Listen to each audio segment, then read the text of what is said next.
अलवर के शाहजहांपुर से लगे हरियाणा बॉर्डर पर चल रहे किसान आंदोलन के विरोध में स्थानीय लोग सड़क पर उतर आए हैं और बाहरी किसान के खिलाफ गो बैक के नारे लगा रहे हैं।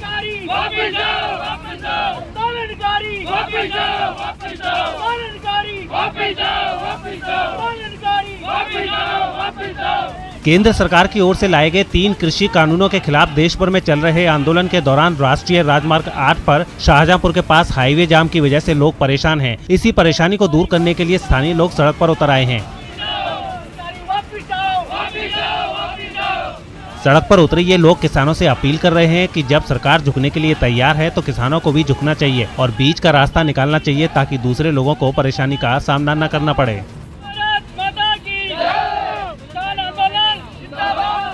हम तो परेशान हो रहे हैं इनसे। क्या परेशानी हो रही है? परेशानी ये कि ट्रैफिक जाम कर रखे है, हाईवे पूरा गांव में से गाड़ियां गुजर रही है, हुल्लड़बाजी हो रही है। मैं आंदोलनकारी किसानों के आगे हाथ जोड़कर विनती करता हूं कि भगवान तुम्हें सद्बुद्धि दे। अरे कुछ आप झुको, कुछ सरकार झुके, कोई तीसरा रास्ता शांति का निकल जाए जिससे आप लोग भी अपने घर चल जाओ और देश भी शांति से गुजरे। किसान बिल में अगर कमियां भी हैं तो सरकार तो विनम्र होकर झुककर कह रही है हम जो भी कानून किसानों के विरुद्ध है संशोधन के लिए तैयार है, लेकिन उनका ये कहना कि यस और नो में उत्तर दो। पुलिस की गिरफ्त में मौजूद ये शख्स बेहद शातिर ठग है। इस ठग पर आरोप है कि ये लोगों को महंगी गाड़ियां सस्ती कीमत पर देने का झांसा देकर लोगों से लाखों की ठगी किया करता था। पुलिस का कहना है कि आरोपी पहले तो 1 से 2 गाड़ियों को काफी सस्ते रेट में दिलाकर लोगों का भरोसा हासिल करता था और उसके बाद तीसरी और चौथी गाड़ी दिलाने के नाम पर ये लोगों को चूना लगा जाता था। पुलिस का कहना है कि इसने धौलपुर जिले में 6 से ज्यादा लोगों को ठगी का शिकार बनाया है। इस ठग के खिलाफ कई लोगों ने केस भी दर्ज कराया था। खास बात यह है कि इससे पहले भी ये बीकानेर में गिरफ्तार हो चुका है, फिर भी ये नहीं सुधरा और पिछले कई महीनों से धौलपुर में लोगों को ठगी का शिकार बना रहा था। मैं धौलपुर में 5-7 आदमियों को ये गाड़ियाँ दे चुका है। एक व्यक्ति अजीत सिंह जो 2 गाड़ी देने के बाद 1 गाड़ी के पैसे पहुंचने के बाद उसको गाड़ी नहीं दी। इस कारण से अजीत सिंह ने यह मुकदमा दर्ज कराया था। तस्वीरों में दिख रही ट्रकों की लंबी कतार और रात के अंधेरे में सड़क किनारे हाथ में डंडा लिए खड़े पुलिस वाले। हो सकता है आपकी समझ में इस वक्त कुछ ज्यादा नजर न आ रहा हो, लेकिन ध्यान से देखेंगे तो माजरा समझ ही जाएंगे। दरअसल इन दिनों दौसा जिले के कलेक्ट्रेट चौराहे पर ट्रकों से अवैध वसूली वाला एक वीडियो वायरल हो रहा है, जिसमें परिवहन विभाग के कर्मचारी NH 21 से गुजरने वाले ट्रकों से अवैध वसूली कर रहे हैं। हैरान कर देने वाली बात तो ये है कि ये जगह जिला मुख्यालय के पास की है, जहां से कुछ मीटर दूर ही कलेक्ट्रेट है। पास ही कई बड़े अफसरों के दफ्तर भी हैं। इसके बावजूद भी यहां परिवहन विभाग के कर्मचारी सरेआम अवैध रूप से वसूली कर रहे हैं। आपको बता दें कि वायरल वीडियो में बैरिकेड लगाकर ट्रकों को रोका जा रहा है और जैसे ही ट्रक परिवहन कर्मचारी के पास पहुंचता है तो इधर से डंडा हाथ में लिए परिवहन विभाग का कर्मचारी हाथ आगे बढ़ाता है और ऊपर ट्रक में बैठा चालक हाथ निकालकर पैसे देकर आगे निकल जाता है। हालांकि न्यूज़ 18 इस वायरल वीडियो की पुष्टि नहीं करता है।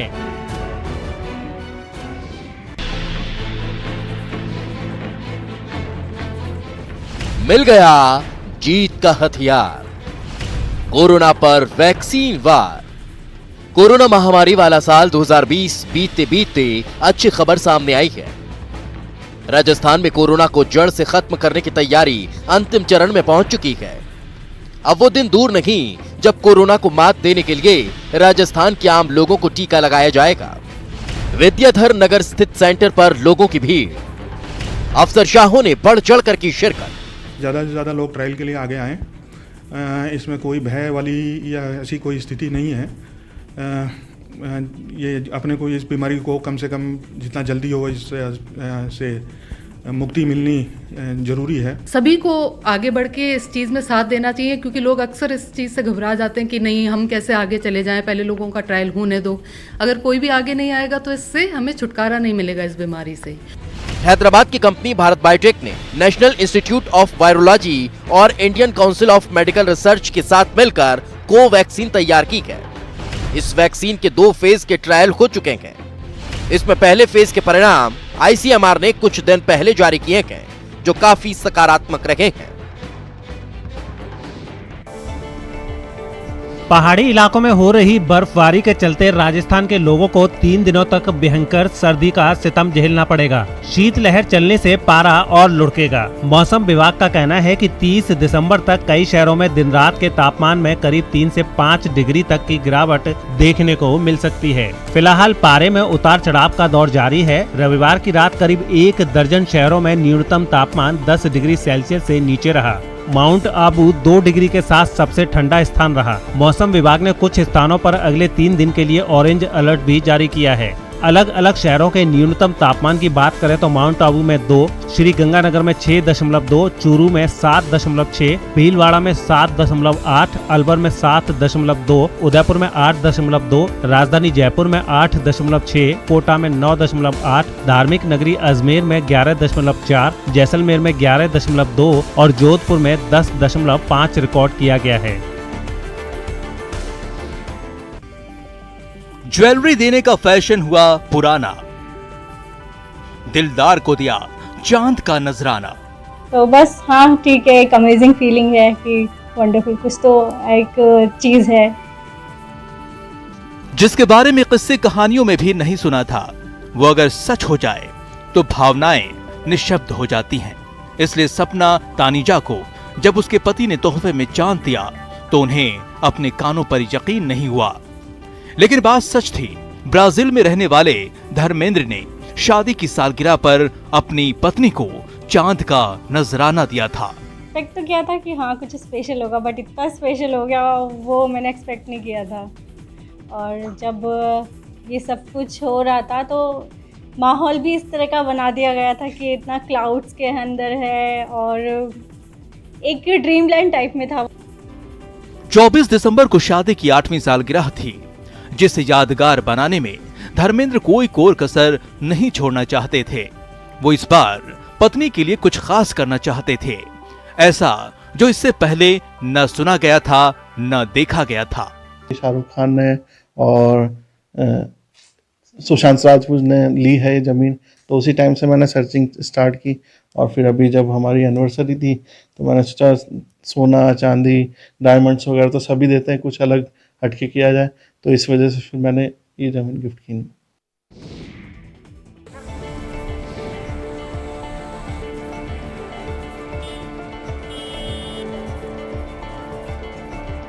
महीनों बाद चित्तौड़गढ़ का ऐतिहासिक दुर्ग सैलानियों से यूं गुलजार नजर आ रहा है।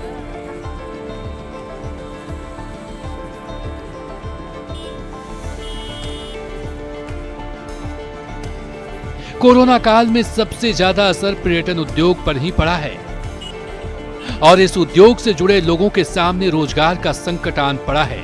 ऐसे में नए साल से ठीक पहले इस तरह की तस्वीरें आना बड़े उम्मीद की तरह है कि जल्द ही पर्यटन उद्योग की तस्वीर बदलेगी और चित्तौड़गढ़ के ऐतिहासिक दुर्ग पर भी पहले जैसी भीड़ लगेगी। ये होल इंडिया से टूरिस्ट आ रहे हैं, फॉरेनर्स सभी कोई नहीं है, सब इंडिया के टूरिस्ट है। कोई महाराष्ट्र से, कोई गुजरात से, कोई दिल्ली से, कोई यूपी से, सभी स्टेट के घूमने के लिए आ रहे हैं।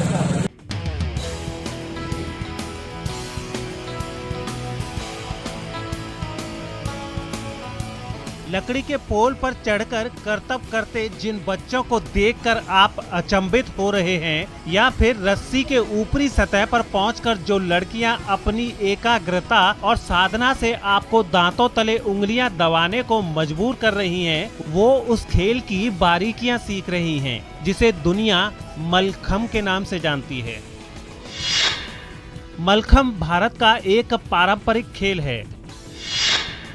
खिलाड़ी लकड़ी के एक सीधे खंबे या रस्सी के ऊपर तरह तरह के करतब दिखाते हैं। खेल में इस्तेमाल खम को मलखम कहा जाता है। एमपी महाराष्ट्र में भी खासा लोकप्रिय है मलखम।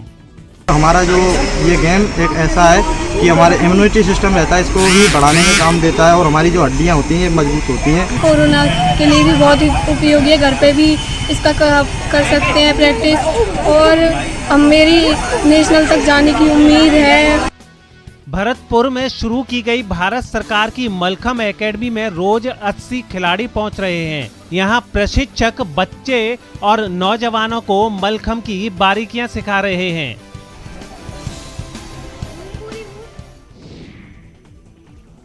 20 मिनट 20 खबरों में अब देख लेते हैं कुछ अन्य राज्यों की खबरें।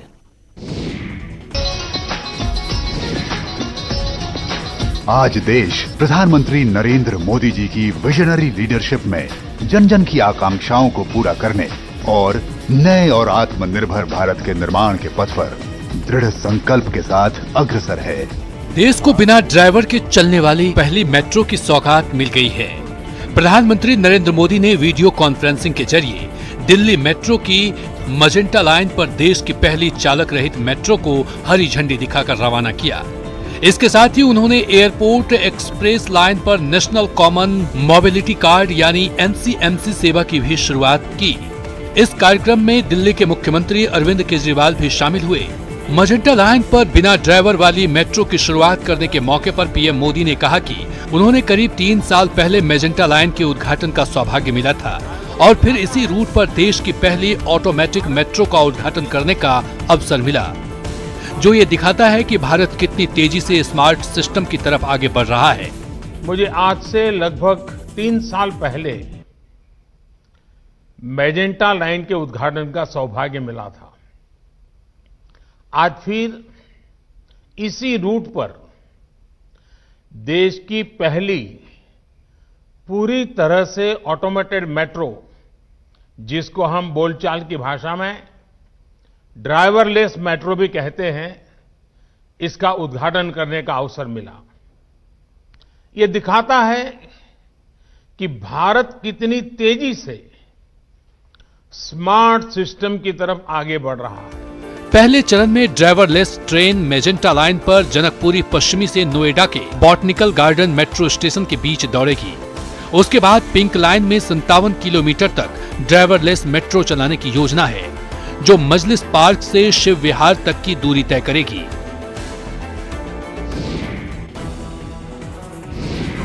देश में कोने कोने तक कोरोना वैक्सीन पहुंचाने की तैयारियां शुरू हो गई हैं। पंजाब, असम, आंध्र प्रदेश और गुजरात में भी कोरोना वैक्सीन से पहले तैयारियों का जायजा लेने के लिए 2 दिवसीय ड्राई रन की शुरुआत हुई है। इन चारों राज्यों के 2 जिलों में 5 जगहों पर ड्राई रन किया जा रहा है। इस ड्राई रन का मकसद वैक्सीनेशन से पहले सारी तैयारियों का जायजा लेने और कोई कमी हो तो उसमें सुधार करना है। साथ ही प्लानिंग, इम्प्लीमेंटेशन या रिपोर्टिंग मैकेनिज्म को देखना और उसमें सुधार करना भी है। ड्राई रन में कोरोना वैक्सीन के लिए कोल्ड स्टोरेज और परिवहन व्यवस्था, परीक्षण स्थलों पर भीड़ का प्रबंधन, सोशल डिस्टेंस जैसे अहम मुद्दे शामिल होंगे। इस दौरान वैक्सीन देने के लिए खासतौर पर बनी COWIN ऐप की ऑपरेशन फिजिबिलिटी, फील्ड प्लानिंग और इम्प्लीमेंटेशन चेक किया जाएगा। ये एक खास तरह की मॉक ड्रिल है और इस दौरान सब कुछ वैसे ही किया जा रहा है जैसे वैक्सीनेशन के दौरान किया जाना है। हालांकि इस तैयारी में वैक्सीन नहीं दी जाएगी।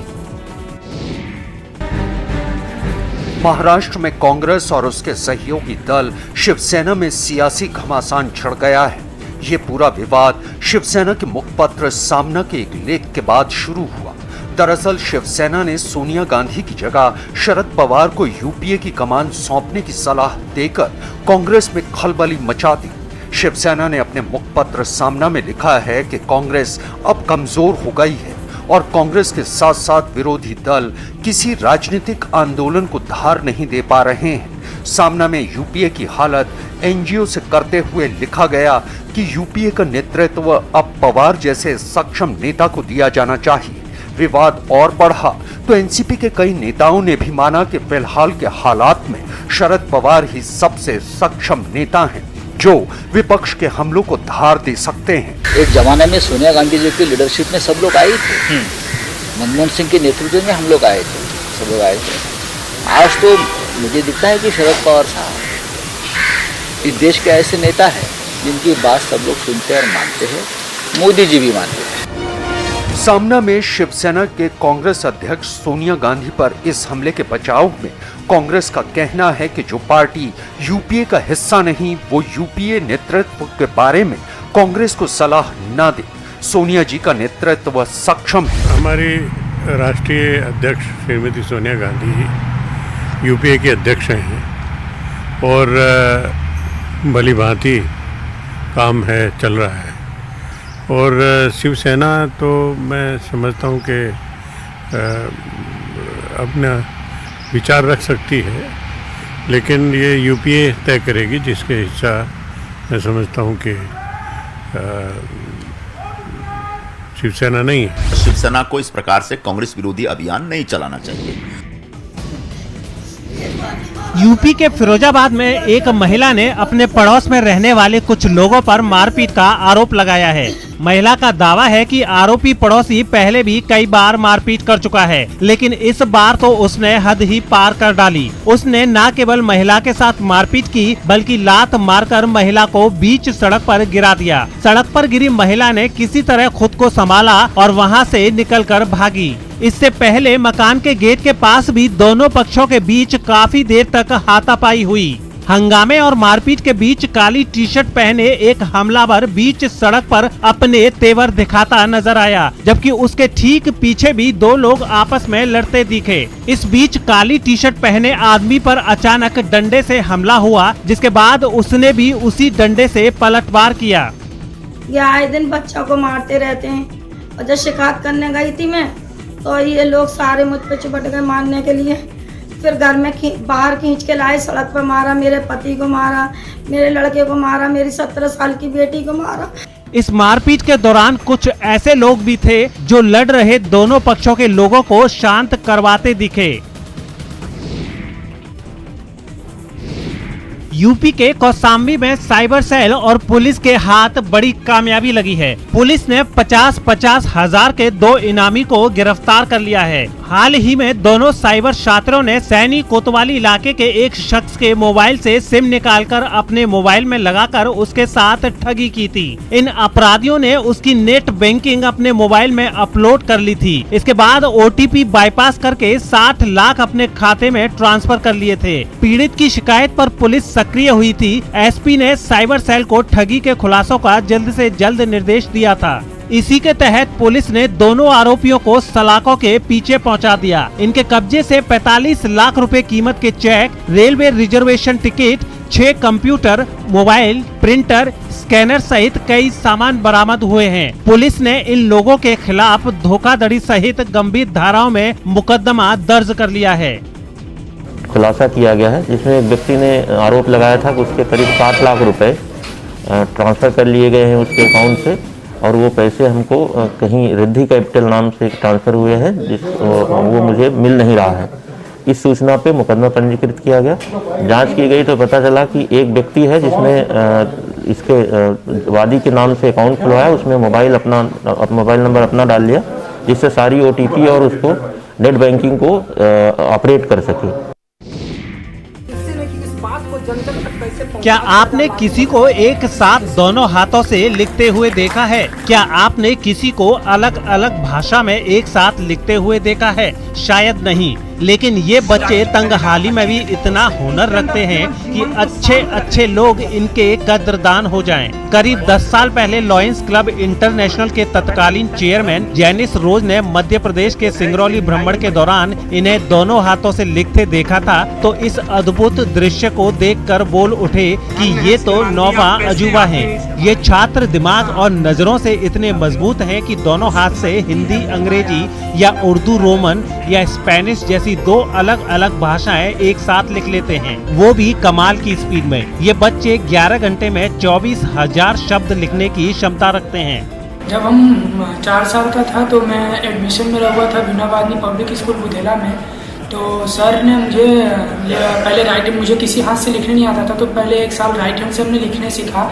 जैसे ही हमने राइट हैंड से लिखना सीख गया, तो कुछ दिनों बाद हमें लेफ्ट हैंड से लिखवाया गया, और जैसे ही हमने क्लास स्टैंडर्ड 3 में पहुंचा, इसके बाद हमें दोनों हाथों से अलग अलग भाषाओं को लिखने का शिक्षा दिया जाने लगा है, और आज मैं लिख लेता हूँ दोनों 2 भाषाओं को एक समय में अलग अलग।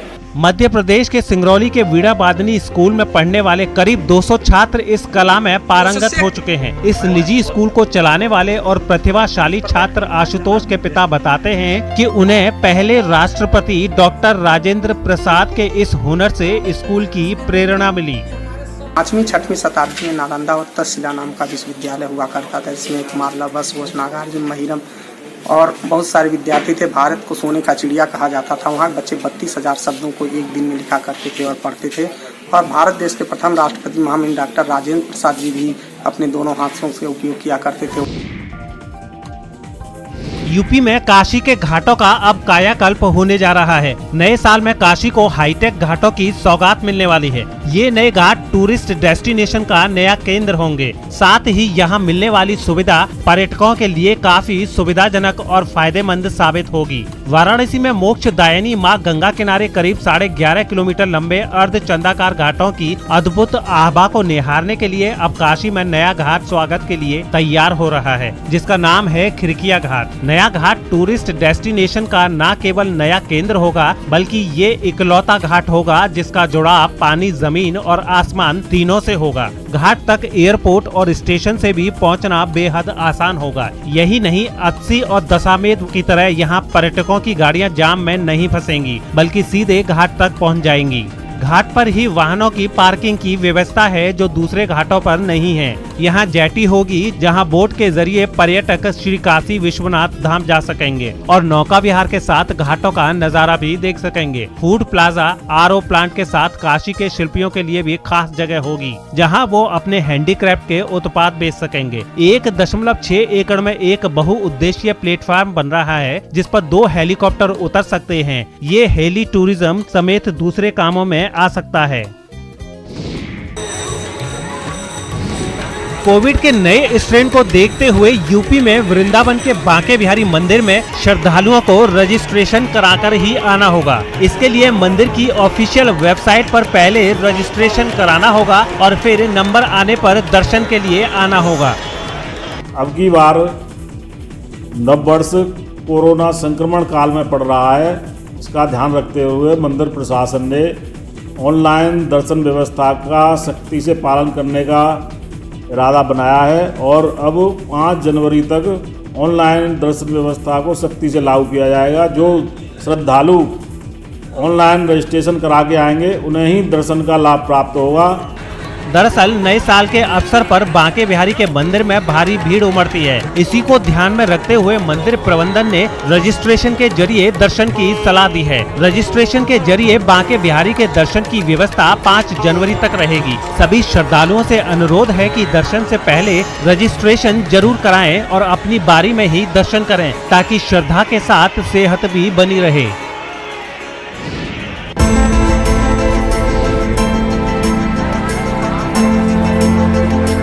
महीनों बाद हिमाचल की हसीन वादियां सैलानियों से गुलजार हैं। मार्च में लगे लॉकडाउन के बाद अब जाकर हिमाचल में पर्यटकों की चहल पहल देखने को मिली।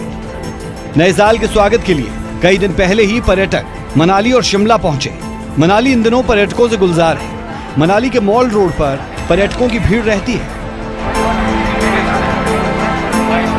पर्यटन नगरी मनाली में न्यू ईयर के नज़दीक आते ही यहाँ पर अब जो पर्यटकों का हुजूम भी उमड़ पड़ा है। इसमें मैं खड़ा हूँ मनाली के मॉल रोड के इसमें और सबसे पहले तस्वीरें यहाँ की मैं साझा करना चाहूँ। आप देखते हैं कि यहाँ पर जो इसमें किस तरह पर्यटकों का हुजूम यहाँ पर उमड़ पड़ा है। हालांकि न्यू ईयर का समय है और ऐसे में जो है मॉल रोड पर पर्यटकों का खासा हुजूम यहाँ पर देखा और देश दुनिया से पर्यटक जो यहाँ पर घूमने के लिए आए हैं। मनाली के अधिकतर सभी होटल्स की एडवांस बुकिंग हो चुकी है। हालात ऐसे हैं कि मनाली के आसपास हर वक्त जाम की स्थिति रहती है, लेकिन पर्यटकों के आने से पर्यटन कारोबारियों के चेहरे खिल उठे। उधर कोरोना महामारी को देखते हुए प्रशासन भी मुस्तैद है। मास्क न लगाने पर जुर्माना वसूला जा रहा है। धरती का स्वर्ग कहे जाने वाले इस मनाली में जो है पर्यटकों का जो है हजूम उमड़ रहा है और ये इस जन्नत को देखने के लिए वो काफ़ी खुश है और काफ़ी लोग आ रहे हैं और मनाली के सभी वासियों ने इनका स्वागत करने के लिए पूरी तैयारी कर ली है। डे बाई डे काफ़ी ज़्यादा इजाफा देखने को मिल रहा है और अगर 31 की बात करें तो मैक्सिमम होटल्स जो हैं वो 100